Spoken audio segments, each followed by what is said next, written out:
The Australian Ghost Whisperer with Katerine Legato and James Jennings. Hello everyone, welcome to the Australian Ghost Whisperer. Hi everyone, welcome back for another episode. So what have you got in store for me today, James? Well, I want to know about cords, energetic cords. I've heard about this concept of being connected to things via energetic cords.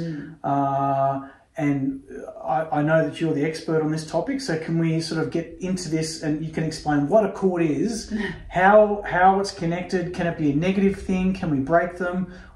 So many questions. Okay, so we form energetic cords and bonds with people, and we form this as a way of feeling connected to the people we love, okay?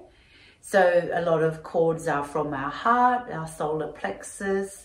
If it's a marriage, a relationship, then there's sacral chakra, the base chakra.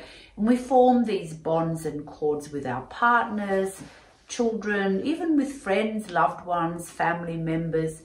And it's a way of, like I said, we feel connected. And in the case of, say, you know, a marriage or a relationship breakup, what happens is if that breakup happens quite suddenly, or a person walks out on you, or it's a really bad breakup, then those cords actually remain there and they're just severed, you know, or they're just, you feel like you've been ripped.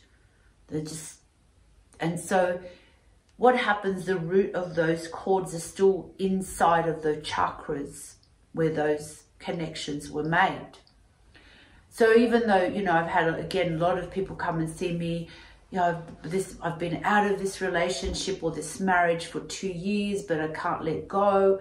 I still feel that person. I feel his thoughts or her thoughts. I feel his or her emotions. It's because when I look at their energy field, at their chakras, those cords are still there, just hanging loose, but they're still there. They're still rooted into the person. So that person, you know, the ex-husband, the ex-wife, the ex-boyfriend, ex-girlfriend, cords are still there with the other person. So what then I need to do is do a healing and actually pull them out. When I do that, people go, gosh, I feel kind of like I'm back in my own energy again. And also you can do it yourself. Sometimes you feel like you're in a relationship or a friendship and you feel like you can't let go, or you want to let go but you can't let go. And so you can do techniques where you envision yourself, you know, you go into a spiritual meditative state. Perhaps you ask your guides and angels to help you, and you imagine, you know, that you're holding a scissors, or you're cutting those cords from that person. And that's also a way of freeing yourself. But with that, you must remember to go to the root of the cords and pull them out. Because sometimes if you're just cutting them, then they're still rooted into your chakra, and that's where sometimes you feel like it's not worked. You're like, I'm cutting these cords and they keep growing back. It's because you've got to go place your hand and feel them, where they are attached to which chakra. They can be through many chakras, and pull them out of the root. Just like when you're pulling, you know, weeds out of a garden, you've got to go pull those weeds out from the root. Otherwise they're just going to grow back. If you just cut a weed down, it's just going to grow back. So it's the same. So that's why cord cutting often doesn't work if you haven't really pulled out the root.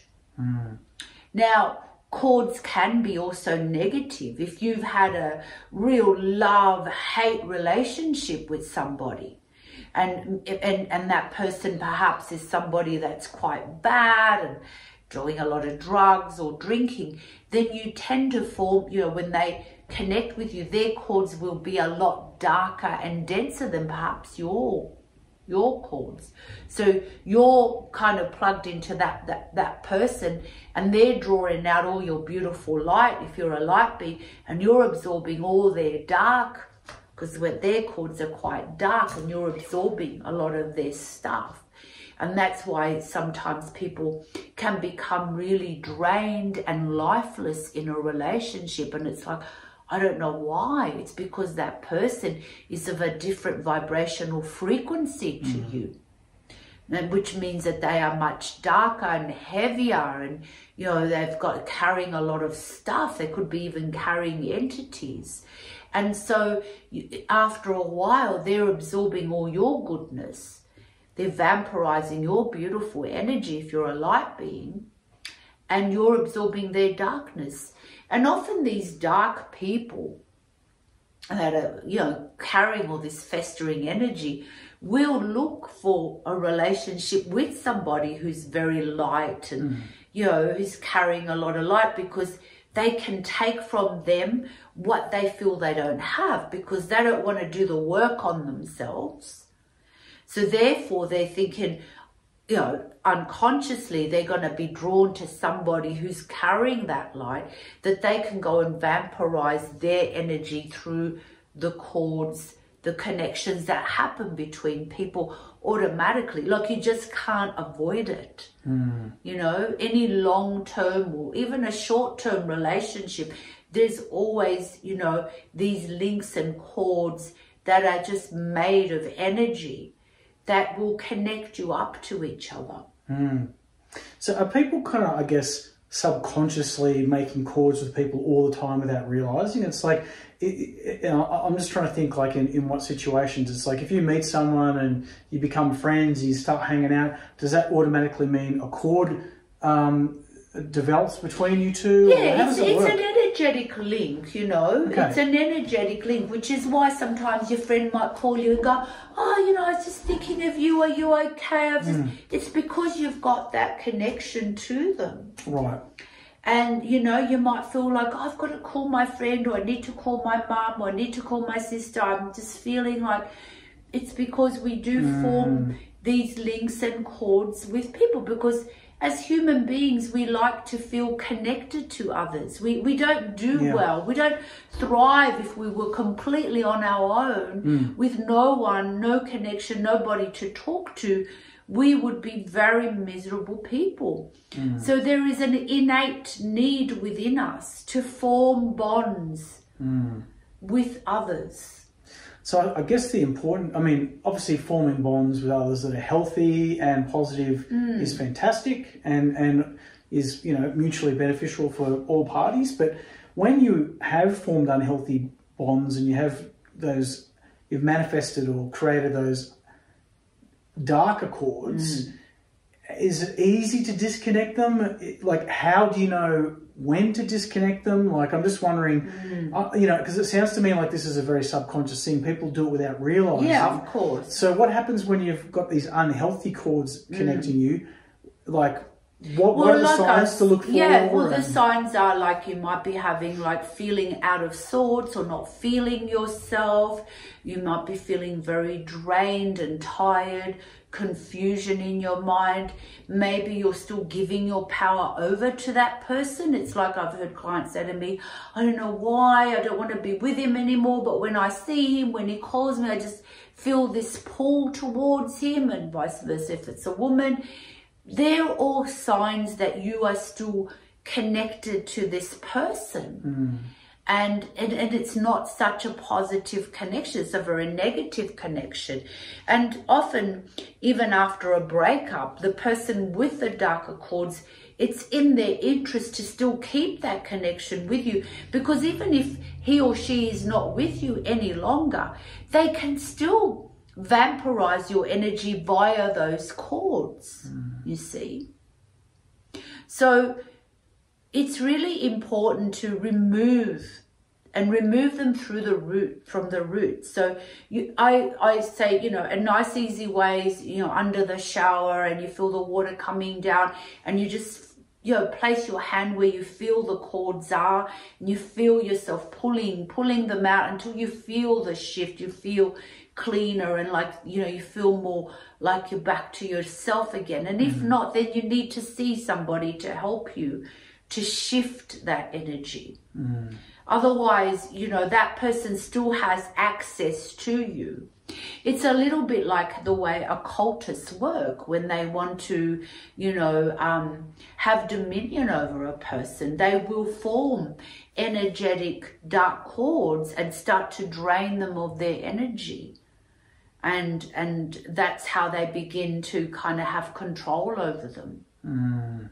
So carrying cords, you know, that are not, you know, that are not loving connections is not good for you, because they're always going to be there in your energy system.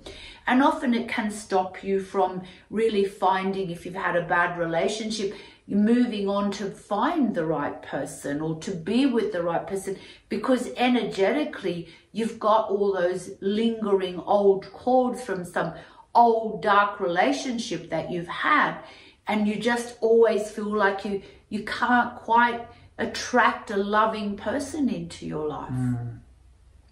Remember, we're energetic beings. Even though it appears that we have these physical bodies, they really are just denser energy vibrating at a much slower frequency, which is why it feels so dense. But really, we're energy. We're just constant energy that's vibrating and shifting and moving according to how we're feeling, what we're thinking, our emotions. So that's really what we are. So, you know, again, if we are linked up to somebody who's at a very low vibe, then it's going to be difficult to really free yourself. And this is really hard in the case of families, you know, where I've had people come and go, oh, I really love my brother or my sister, and you know, but they're such bad people, they're doing all this awful stuff, and every time I go near them, I just find them so exhausting.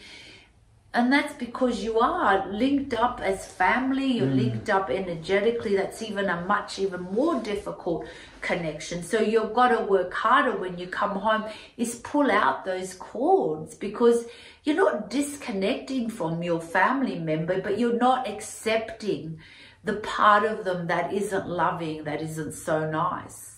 And that's why you feel like sometimes when you've got to hang out with family members that are a little bit heavy and, you know, or they're just, you know, negative people, it can be really difficult, because, you know, they just are very draining, and they probably are vampirizing your energy. So it's good to try and protect your energy. So if you're going to be around family members that are very negative, that you know are going to drain you, is, you know, imagine yourself sitting in a beautiful golden dome of light, or even applying, you know, some nice essential oil over each chakra, or seal each chakra down. Like, just use your intention to seal every chakra down. Maybe you could, you know, do some sort of a symbol that represents protection for you, and just through your third eye is see that symbol over each chakra. It might be a cross, or it could be some sort of sacred geometry. So you would place it over each chakra. So of course you go into a meditative state, and through your third eye, you connect one by one with each chakra, and you might use a symbol using, you know, some sort of essential oil like sandalwood or whatever you like, really, that again is going to make you feel strong before you go there. And then you're placing protection over you.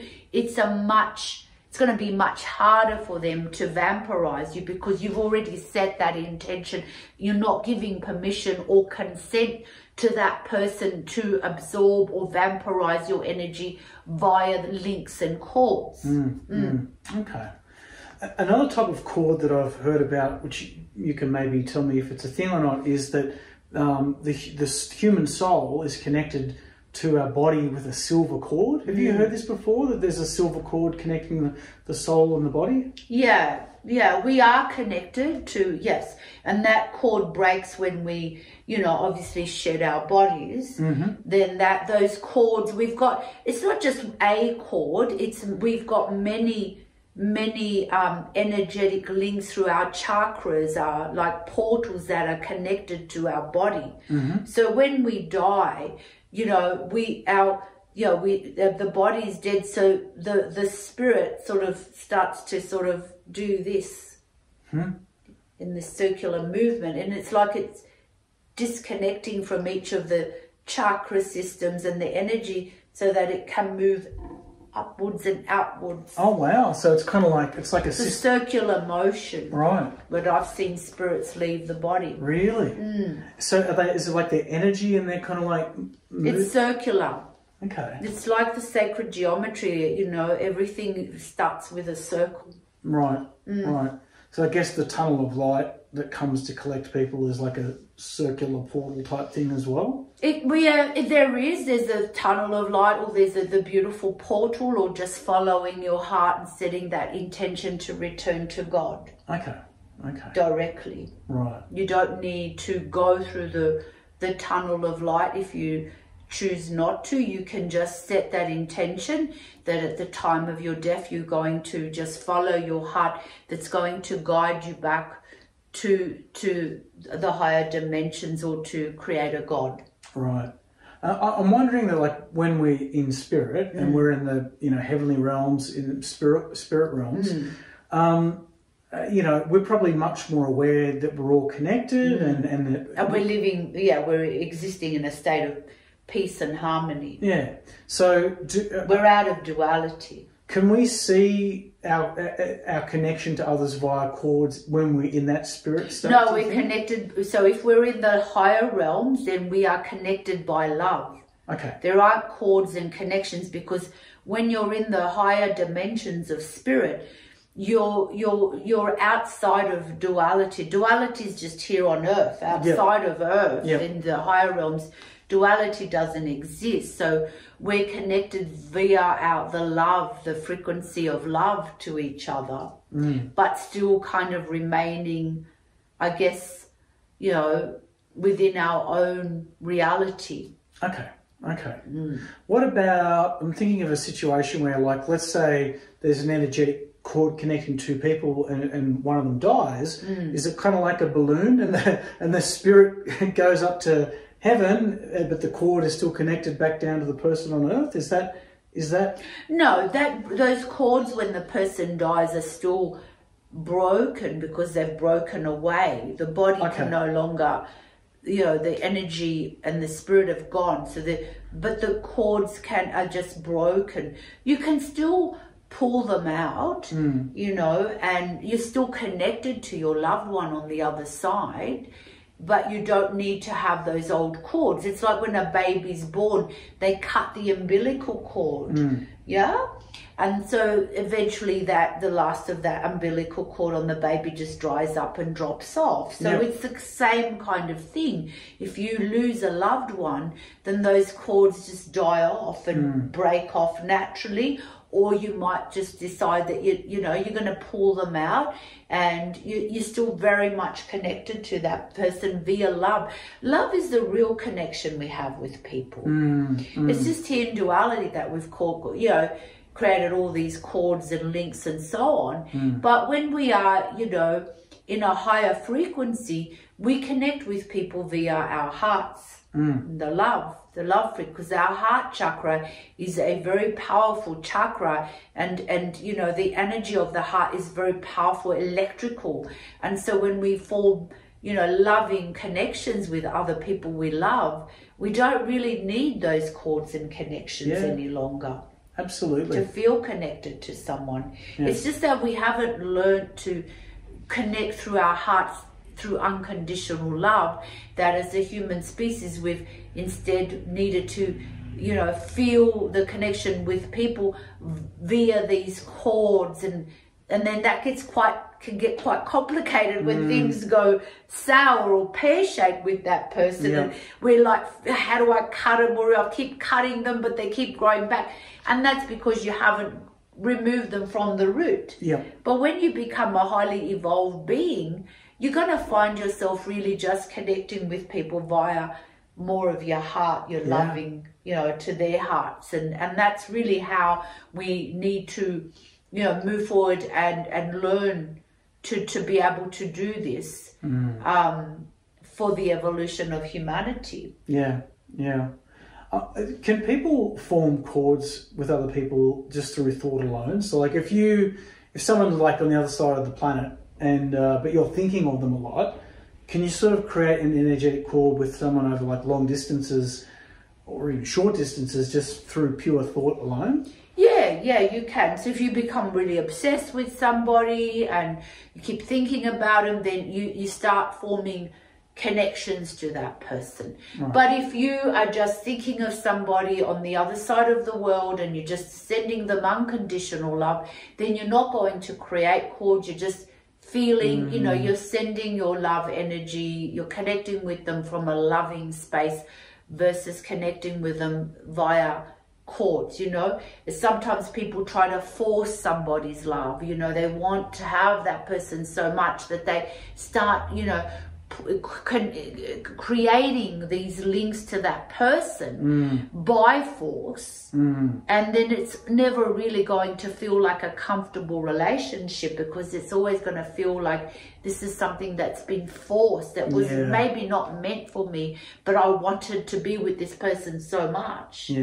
So again, cords and all these links are things that we're doing rather than trying to form unconditional loving links with people, which then allows them to come and go or leave, and we still love them unconditionally, but we understand that they need to go or they can no longer be in a relationship with us. And so then it's not so painful. The pain comes from when we hang on to somebody, or we don't want to leave, or we're filled with rage and anger, then that becomes a battle, an energetic battle. And so therefore those cords then becomes this pull and pull, come back, I didn't want you to leave, or you know, and so then it becomes a very painful experience. Based on attachment, which is exactly attachment. When we're overly attached, then that's when that whole experience, when it goes pear-shaped, becomes quite painful. So yeah, I see so much of this, and sometimes people are, you know, are kind of, they've had quite a few relationships and they're still carrying all those cords of the previously. They've had like 3-4 marriages and they're still connected to their other first lot of wives or husbands that they married, and they've got a new marriage, but it's not going so well because they've still got cords and connections to the exes that they've left behind, and it's just one mangled kind of, you know, reality of the past and the present and the future, and it's all mangled and they don't know who they are anymore. Yeah, well, you do hear stories about relationships that break up because one of the partners can't give up a friendship with an ex, you know, and even, look, sometimes it can just be that they're friends with an ex, but sometimes you can tell there's like a bit of a lot more longing, or it's something. Like the ex calls and, you know, he jumps up and he's like, I've got to go, she needs me. That's when it starts codependency, and the cords based on codependency, and it's not really unconditional love, so it makes it hard for them to really be able to create a new stable relationship with somebody else, because they're just so caught up in their past. I think that's something you definitely see a lot of, like, and you can tell when people have unhealthy attachments to other people and aren't willing to let it go. Like it's you can, even if it's not said explicitly, you can always sense those things are there. And I guess that's comes down again to the cords. You know that there's an energetic cord there and you don't like it, and it's just like, cut that shit, cut it. But cutting isn't enough, and also, you know, when we do pull out these cords, it's good if we can try and make our peace with whatever went down with that person, you know, let go of the resentment and anger. I know it's hard. Look, I hear all kinds of grisly, terrible stories, and it is hard. Look, I feel for people. Some people have a really hard time in divorces and they've lost everything, or, you know, gosh, the things I've heard. But, you know, I always say, like, just try to make your peace, move forward. Otherwise, you're always going to carry all that baggage, you know, behind you wherever you go, and you're never going to set yourself free, even though you've pulled out all the cords and connections. You know, if you're still carrying all those emotions, you're never going to be free to move forward and be able to really heal. Yeah, absolutely. Yeah. Okay, well, I think we're kind of nearing the end of this episode. Yeah. Any more commentary? Well, look, I think, like I said, I think as a human race, I think, you know, we are beginning to learn to form more loving, you know, heart-based connections with people rather than all these cords and links. I think people are becoming more aware, but I know that a lot of people still struggle, and that's because they themselves are not loving themselves enough to be able to just give or be, you know, connected to someone through unconditional love. So again, we take it back to, you know, try and, you know, work through your issues, try to, you know, do your meditations, get to know yourself, be at peace, make a point of healing, check in with yourself throughout the day, take a break. What am I thinking? How am I feeling? You know, be a watcher of how you're thinking, how you're feeling, so that you know where you're at, rather than you just letting yourself be run by your emotions. It's so important to be in sync with who you are. And that way you're more likely to have these beautiful, loving connections with family and friends, rather than these difficult scenarios where there's all these cords and connections, and it just becomes like a real energetic mess. Bit of a tangled web. A tangled web, exactly. Yes, yeah, Right. James, it is. It's a tangled web. We don't want the tangled web. No, gosh, you know, no. I don't want any more tangled. We've all had them, you know. Please don't feel bad. Like Exactly. We've all done this until you just wake up and go, no, I just want to be in my own energy, my own vessel, and I'm just going to be with people I love and appreciate, and, you know, I'm just leaving the rest alone. But look, I know sometimes it's hard. You've got to be, you know, there's family members or people you have to kind of stay in touch with. You feel morally obliged to stay in touch with, but protect yourself, you know, use the techniques I spoke about, protect yourself, come home, have a nice warm bath in some sea salt. That always helps to quickly cleanse and clear your energy field. So, you know, just set that intention before you get to that person's home, that you're not going to allow them to vampirize your energy or form any kind of cords or connections with you. Very good advice. Very good advice. All right, fantastic. Well, thank you, Katerina, for your sharing your insights yet again. You're very welcome, James. And thank you again for joining us. And I will remember to say, please like, subscribe, follow, share, anything you do to help us, you know, get on the algorithm and get the word out so that people can know what we're doing. Just to keep our channel going. And if you're enjoying it, I know that you're probably doing that already. So thank you very much. Indeed. And if you're not, please do it. Yes. Tap subscribe. Tap like. Yes, thank you. We'd appreciate it. And that does help us to keep going, and we love giving you guys the wisdom and learnings. Indeed. Passing them on. And if there are things that you'd be interested in us talking about, please don't hesitate to get in touch. You can find Katerina and I pretty easily on social media, and Australian Ghost Whisperer email is usually pasted under this show. So yeah, we're easy to find. Send us your suggestions. I have a website. You can send me an email. Just Katerina Legato. So yeah, please give us your feedback and anything, subjects you'd like us to cover. Indeed. All right, till next time, everyone. See you later. Bye. Bye. To gain access to private spiritual development classes, guided meditations, and live Q&As with Katerina, please visit www.patreon, that's patreon.com/The Australian Ghost Whisperer.